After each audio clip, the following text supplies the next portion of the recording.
tamaño. Entonces nos dice que se considera esquema de asignación contigua dado que un programa debe ocupar posiciones adyacentes de almacenamiento. Cada programa fija un almacenamiento que es ejecutado por la memoria principal para luego almacenar memoria caché en la memoria RAM, y que este programa o esta ejecución puede estar en una partición. Entonces, dependiendo del tamaño de la partición, es que podemos ejecutar este tipo de programas, sabiendo cuánta capacidad tiene cada programa para no desperdiciar memoria. Pueden ser usados por otros trabajos que cuando finalizan dejan otros agujeros menores. Lo que estamos hablando, siempre ahorrar memoria. En sucesivos pasos los agujeros son cada vez más numerosos, pero más pequeños. Siempre hay una ventaja y desventaja. Hay algún tipo de partición que genera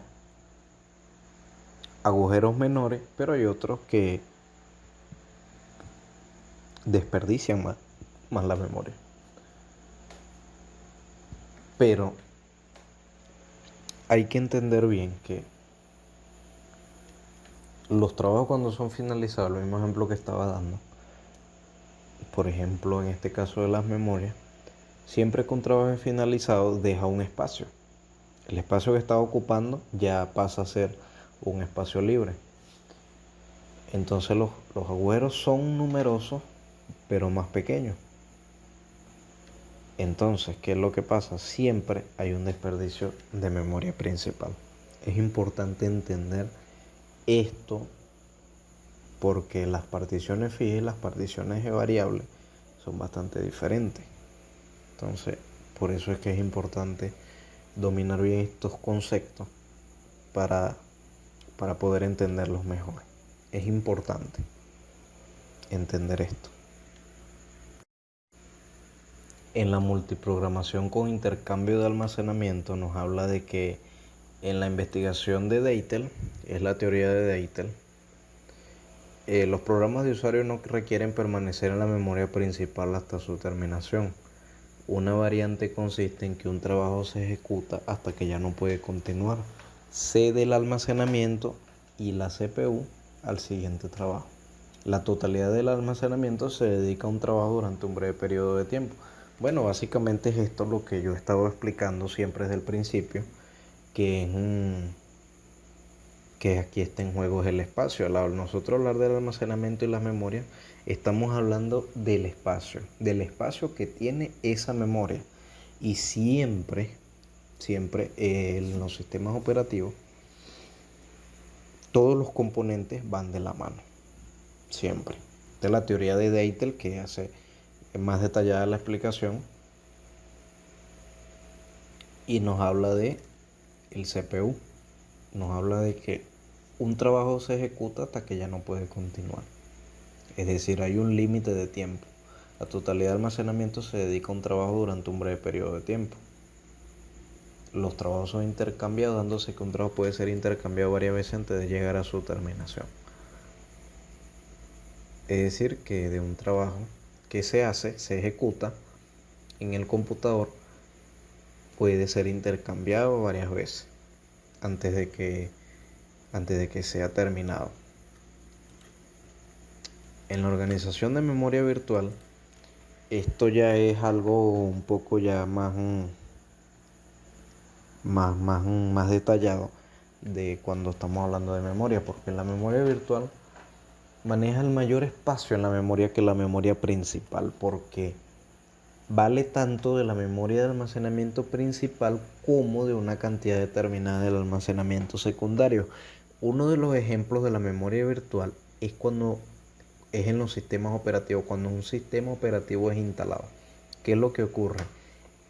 El mismo computador genera un espacio que se podría decir que es una memoria virtual, porque es un espacio, es una cantidad de memoria, es decir, como es una partición donde se van a almacenar datos del sistema operativo. Entonces todos los sistemas operativos necesitan, en su mayoría necesitan, esa memoria virtual. Por eso se le llama organización de memoria virtual, porque es una cantidad determinada de un almacenamiento secundario. Este es un almacenamiento que no podemos ver. Solamente este almacenamiento es visible solamente cuando se hablan, cuando se instalan los sistemas operativos. Por ejemplo, quien instala un sistema operativo se ha dado cuenta siempre de que hay una partición predeterminada, es una cantidad que es asignada por el mismo sistema operativo. En la memoria principal, el sistema operativo intercambia programas o procesos en particiones de memoria. En la memoria virtual, el sistema operativo maneja segmentos y páginas entre la memoria real y los dispositivos secundarios. También está el otro tipo de partición, que es que es la partición, lo que yo estaba explicando hace rato, que las particiones también se pueden hacer para que sean visibles, una partición para organizar mejor los programas. Entonces, la memoria virtual del sistema operativo maneja segmentos y páginas en la memoria real y los dispositivos secundarios. En la evaluación de las organizaciones de almacenamiento, hablamos de 3 elementos: paginación, segmentación y sistema de paginación, segmentación, que es la combinación. La paginación son cuando los programas son divididos en pequeñas partes. Siempre la memoria es dividida en trozos del mismo tamaño, que son llamados marcos de página. La cantidad de memoria que es desperdiciada, siempre hay un desperdicio de memoria. Se puede reducir ese desperdicio de memoria, pero al final siempre hay un desperdicio de memoria en un computador. La cantidad de memoria desperdiciada, la cantidad de memoria desperdiciada por un proceso es el final de su última página, lo que minimiza la fragmentación interna y evita la externa. Aquí se está evitando un choque de fragmentación de memoria. Y la segmentación es una administración que soporta la visión que el usuario tiene de la misma. Un espacio de direcciones lógicas es una colección de segmentos. Cada segmento tiene un nombre y una longitud. Algo muy similar de lo que yo les estaba hablando de las memorias que el usuario, del cual el usuario tiene una visión. Porque es un espacio de direcciones lógicas, que es una colección de segmentos. Y en las estrategias de administración nos dice que es un método mediante el cual un sistema operativo simula tener más memoria principal de la que existe físicamente. Para implementar la memoria virtual se utiliza un medio de almacenamiento secundario de alta velocidad de acceso, generalmente en disco duro de la máquina. Un sistema de memoria virtual se implementa utilizando paginación con método de administración de memoria básica, algún mecanismo de intercambio para descargar páginas de la memoria principal hacia el disco duro. Olvidaba la explicación de las memorias virtuales, que las memorias virtuales también pueden ser externas. No siempre son internas, sino que también son externas. Por ejemplo, el mejor ejemplo para una memoria virtual sería un pendrive o un disco duro externo, ya que es un almacenamiento que es de forma externa, que es igual, sigue ejecutando programas, sigue ejecutando páginas, sigue ejecutando todo de una forma normal. Las técnicas de reemplazo de páginas siempre, hacia dónde va la RAM, de dónde, qué espacio están quitando, qué espacio están poniendo. Entonces, siempre página 1, 2, 3, 4 y 5. En este esquema estamos viendo la descripción gráfica de la RAM para poder saber cuál sale y cuál entra. Siempre finaliza un proceso, entra otro proceso. No es algo difícil de entender. Y la paginación por demanda es similar a una página, similar a un sistema de paginación con intercambio. Los procesos residen en memoria secundaria, en el disco duro, por ejemplo. Cuando queremos ejecutar un proceso lo metemos en memoria. Sin embargo, en vez de intercambiar el proceso a la memoria, utilizamos un intercambiador perezoso. Esto se hace cuando se necesita. Es decir, que esto no reincorpora una página a memoria a menos que se necesite. Siempre hay una secuencia de páginas en la memoria principal y memoria del disco duro. Siempre hay esos espacios de los que yo siempre les he estado hablando. Y hay un programa B de la memoria principal y hay una demanda de páginas. Esto se le llama paginación por demanda. Entonces ya la memoria RAM tiene que organizar ese almacenamiento de esas páginas. Porque aquí lo que básicamente nos habla al final de este concepto es que un intercambiador manipula procesos enteros, mientras que un paginador trata con las páginas individualmente de un proceso. No es lo mismo un intercambiador que manipula procesos enteros de memoria en la máquina, mientras que un paginador trata con las páginas individualmente de un proceso. Es algo que hay que saber diferenciar a la perfección. Y en la paginación anticipada,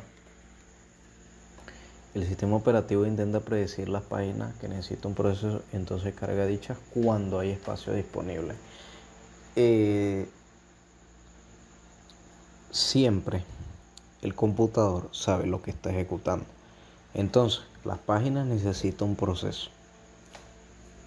Y esos procesos cargan cuando hay espacio disponible. Si no hay espacio disponible, no cargan. A veces pasa que en los teléfonos estamos ejecutando cualquier aplicación, cualquier videojuego, y a veces pasa de que la aplicación se cierra. Aparece un mensaje. La aplicación dejó de responder. Forzar cierre. Esa alerta que sale en el teléfono es porque hay un límite de ejecución de programa, entonces necesita cerrarse ese proceso para poder ejecutar otro proceso. Por eso existen procesos que son ejecutados en segundo plano, como se le llama. Porque si hay un proceso en segundo plano y hay un límite de ejecución de proceso, el proceso que se vaya a ejecutar, va a ser cerrado. Entonces de ahí es que se entiende lo que son los procesos en segundo plano, que no tiene nada que ver con el tema, pero se relaciona bastante porque estamos hablando de procesos. Entonces siempre siempre es importante entender qué son los procesos en segundo plano y los límites de memoria RAM. Entonces siempre las páginas se cargan cuando hay espacio disponible. Cuando no hay espacio disponible, no se cargan. El sistema es el encargado de cargar las demás páginas que estarán disponibles cuando las requiera el proceso. Es decir, que hay una organización de ejecución en los procesos para la página que estarán disponibles cuando las requiera el proceso. Es decir, que en la paginación anticipada hay una organización de los procesos. Y en la liberación de página es una teoría de Deitel del 87 que, bueno, es bastante entendible. Que bueno, ya es algo donde habla de que se puede eliminar el desperdicio para liberar el marco de la página. Cuando ya no necesitará esa página, se puede eliminar el desperdicio y acelerar la ejecución.